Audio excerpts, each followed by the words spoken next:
This video is designed as a recap of the opening of an Inspector Calls, and I aim to look at the opening stage directions and the first 5 or 6 pages or so of the play itself, thinking about the key themes and the way in which Priestley establishes character and setting. Before we look at character and setting, it's crucial that we understand the relevant contexts that surround this play. An Inspector Calls is an interesting play contextually because it is set in 1912, and we're going to refer to that as Edwardian England, but it is written and first performed in 1945 in the aftermath of World War II. So if you're talking about how an audience would react to this play, you are not talking about a 1912 audience. It's crucial that you're thinking about how the play reflects 1912 society, but how an audience of 1945 would have reacted, because that's absolutely crucial for Priestley's purpose. So England in 1912, when the play is set. The First World War is 2 years away, and the sinking of the Titanic happens later that year. Those two events are crucial in terms of his shaping of our perception of Arthur Burling in particular. There is a rigid class structure which the upper classes had no appetite to change. The Burlings are very much established in the upper middle class, and so they're looking to elevate themselves upward socially. There is also a gender divide. It is very much a patriarchal society in which women were seen as subservient to men, and it is a society concerned with appearances. England in 1945, there are some similarities, but there are also many differences, and that's crucial in terms of understanding how Priestley wants his audience to react. The Second World War has just ended. As a result of that, class distinctions are significantly reduced. Also significantly, and a change from 1912, women have a much more valued place in society, having taken on some of the masculine roles, traditionally masculine roles, as men went off to fight in World War II.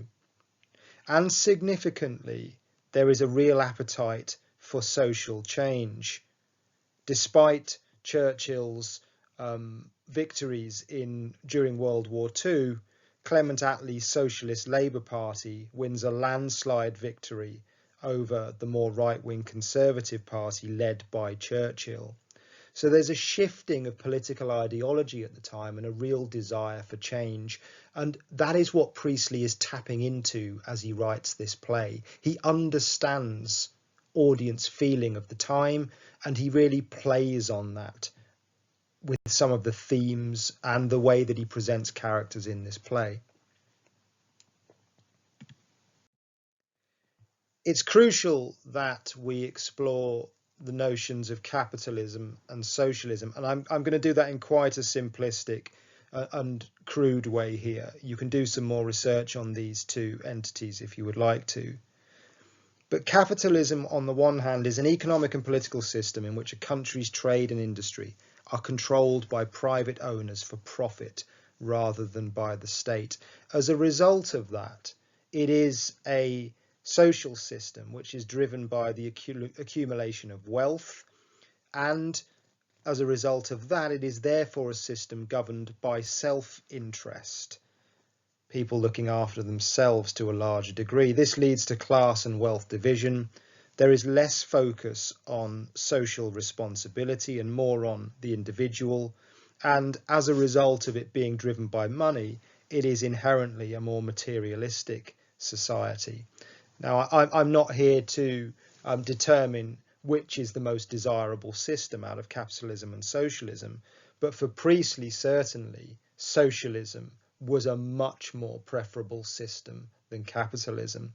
And that's crucial because we have to understand how Priestley is trying to undermine capitalist ideals as he looks to push forward a more socialist agenda. Socialism then, and Priestley was very much a staunch socialist, a system where society's wealth is shared more equally because it is less about private ownership and more about state ownership, where goods and services are produced centrally and then shared more equally. So each individual has a more equal share in society. As a result of that, it is a system where community is valued over individualism, and this leads to smaller divisions in class and wealth than we would see in a capitalist system. As I said, it is important that you note you don't really need to know those definitions in detail, but you must know that Priestley is much more in favour of a socialist system, and therefore he wants his audience to reject not only the capitalist characters in the play, but also the capitalist ideals that they talk about. The opening stage directions are crucial. They are extremely detailed, and they are therefore there for a reason. This is how Priestley wants his audience to see the characters and setting at the start of the play. It's how he shapes our understanding of the characters and setting. And we're going to look at some of the stage directions that are used now. We'll start with the house and dining room. It is described as a fairly large suburban house. It has good solid furniture of the period, and the general effect is substantial and heavily comfortable, but not cosy and homelike. The first thing that we need to point out here is that Priestley is establishing this setting as revealing the successes of a capitalist lifestyle such as the Burlings. They are reasonably wealthy and they are very, very comfortable financially. They are also very much concerned with appearances and the acquisition of wealth. But at the same time as establishing that, it is clear that Priestley is immediately seeking to undermine those capitalist privileges. The modifier fairly is used to describe the suburban house. He wants us to know it's probably not as large as Mr. Burling would like. It has good solid furniture of the period. Everything within this setting is designed to look right. This is a family that is very much concerned with appearances. And the general effect is substantial and heavily comfortable, but not cosy and homelike. First of all, it seems to the audience that Mr. Burling prioritises the appearance of his home over the comfort for his family. And the oxymoron heavily comfortable is significant here, because it reveals that Mr. Burling doesn't quite get the balance right.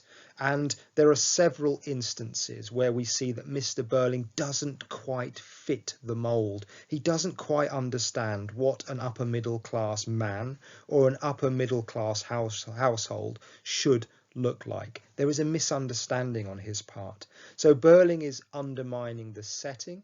He's undermining the capitalist ideals which have created this setting, and he's undermining Mr. Burling himself. The lighting is important, and Priestley tells us that the lighting should be pink and intimate until the inspector arrives, and then it should be brighter and harder. Well, the pink and intimate lighting seems to capture the safety and security and comfort of the Burlings as they sit in their capitalist bubble. They are very happy with the comfortable, protected lifestyle that has been created for them.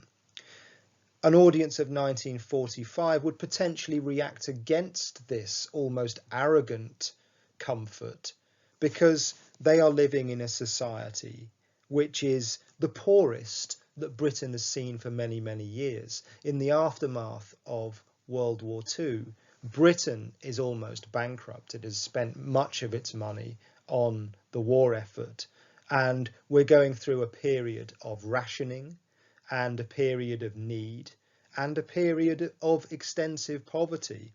And so you have an audience which is is suffering to a degree, looking at a set of characters on stage who are particularly comfortable and feel very, very secure in that comfort.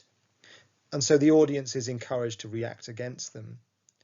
And the audience is therefore likely to be pleased when we learn that the lighting should be brighter and harder after the inspector arrives, because this sounds like a spotlight of sorts. And so we learn that the inspector is here to shine a light on this family, to expose them in some way and to reveal the truth of what they are doing. And then Priestley describes the characters in some detail. We have Mr. Burling, a rather portentous man, rather provincial in his speech. Mrs. Burling, a rather cold woman and her husband's social superior. Sheila, a pretty girl, very pleased with life and rather excited. And Eric is described as half shy, half assertive. Let's start with Mr. Burling, a rather portentous man. He's arrogant and self-important, but he's rather provincial in his speech. He comes from the country. He's got an accent of sorts. Again, Mr. Burling is undermining him immediately. Mr. Burling is being undermined by Priestley immediately. He doesn't quite fit in with the expectations of this upper middle class lifestyle that he wants to project. Mrs. Burling, a rather cold woman, she's unfeeling, but she is also described as her husband's social superior. And whilst Mrs. Burling is being elevated, it seems here, actually both of the characters are being undermined by Priestley. First of all, it reveals to us that Mrs. Burling has actually married downwards socially rather than upwards. And also it undermines Mr. Burling because we are in a patriarchal society where the man should be dominant, and we already learn that socially he is inferior to his wife. Sheila, a very pretty girl very pleased with life and rather excited. Priestley is keen in these opening stage directions, and indeed in the opening exchanges, to highlight Sheila's immaturity and naivety. He also highlights that she's very pleased with the life that her father has created for her. It's important to understand a number of things here. First of all, Sheila is set up as naive and innocent in order that she may grow as the play develops.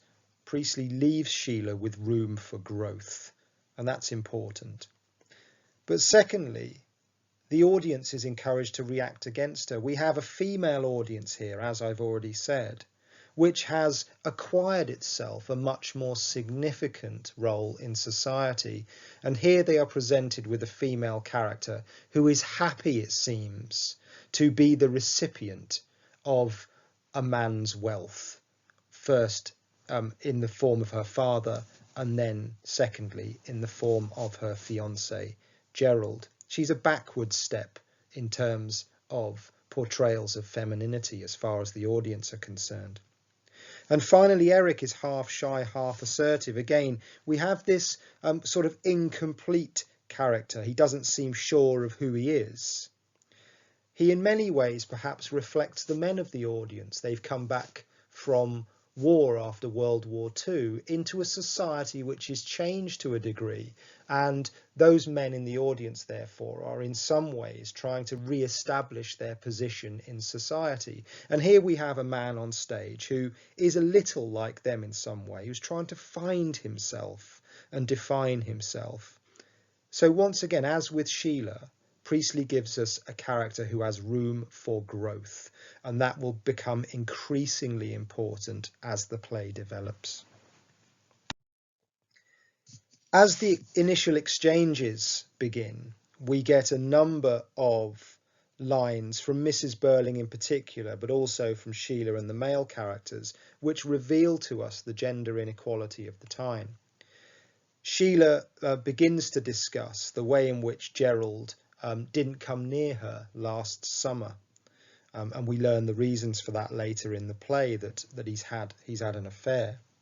And Mrs. Burling says, now Sheila, don't tease him. When you're married, you'll realise that men with important work to do sometimes have to spend nearly all their time and energy on their business. You'll have to get used to that, just as I had. And once again, we have the female members of the audience very much encouraged to react against Mrs. Burling and Sheila here, because here we have two women who are readily accepting their position, their subservient position in society, and accepting the fact that they are reliant upon men for their money and their social position. Sheila, likewise, she takes out the ring, and the ring's an important symbol in this play. She says, oh, it's wonderful. Look, Mummy, isn't it a beauty? Oh, darling, she kisses Gerald hastily. The ring is symbolic in many ways of Sheila's dependence upon Gerald, and it's significant later in the play when she hands that ring back to him. But also it confirms to us here her innocence, her immaturity, and her obsession with appearances. Now, that's understandable. She's dependent upon Gerald for her position in society and the world. That's not really her fault. That's the society she's living in. But still, Priestley wants his audience to react against her. Isn't it a beauty? She is concerned with the beauty of it, the appearance of it. But it's significant also that she calls Sybil Burling Mummy. This confirms her immaturity at the start of the play, and once again Priestley is giving this character room for growth. She has plenty of scope to develop as a character, and we'll see how her language changes as the play goes on. Arthur Burling is given much of the stage at the opening of the play.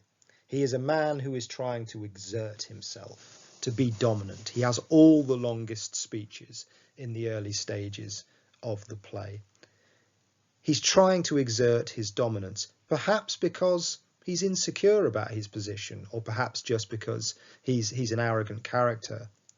But his reaction to the engagement of Sheila and Gerald is an interesting one.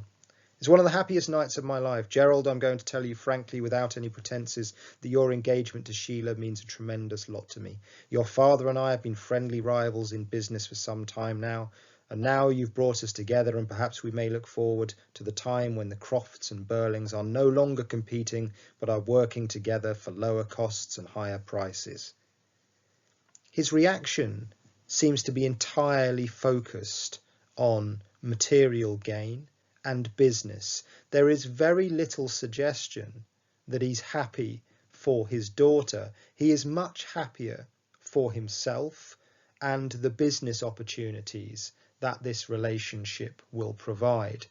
For Burling, it seems, the engagement is much more of a contractual one than it is one of love and togetherness. And that kind of sums the character up, and Priestley is once again encouraging us as an audience to react against this man. And in reacting against him, we also at the same time dismiss his capitalistic values. And that is part of Priestley's purpose. He is using Arthur Burling as a vehicle to expose what he sees as the callousness of capitalistic values, the coldness of those values, and therefore encouraging his audience to reject them. And he does that further through the use of dramatic irony. Arthur Burling is given plenty of the stage by Priestley, and he gives him that stage and he gives him that time in order that Burling may undermine himself and expose himself. He says, we're in for a time of steadily increasing prosperity. Let's not forget, as has been mentioned earlier, Burling is talking here to an audience of 1945 who are living in a society which is ridden with more poverty than we've seen for quite some time. There are lots of members of society of 1945 who are struggling financially. And then he makes two comments about the war. The Germans don't want war. Nobody wants war. I say there isn't a chance of war. let's not forget, since this play is set in 1912, the audience that is watching it have gone through 2 world wars in which many of the members of that audience will have lost loved ones, will have lost family members, and will have endured much suffering. So here is a man dismissing war to an audience that has gone through the 2 most horrific wars the world has ever seen. Once again, he is not only exposed as being stupid, he is not only allowing us to ridicule Arthur Burling, but Priestley is also encouraging us to therefore reject everything that Burling says, including his capitalist ideals. And he does that further through Burling's reference to the Titanic, which he describes as absolutely unsinkable. The audience, of course, knows that the Titanic sunk, and therefore Burling is once again rendered ridiculous. And the use of the adverb absolutely only intensifies the extent to which Burling is arrogant and believing in his own opinion. And as a result of that, he becomes a figure of ridicule, and we are encouraged to reject everything he says. I hope that's been a useful introduction to the opening of the play, and that will inevitably help you, I hope, with applying some of those themes and character traits as you continue to read the text.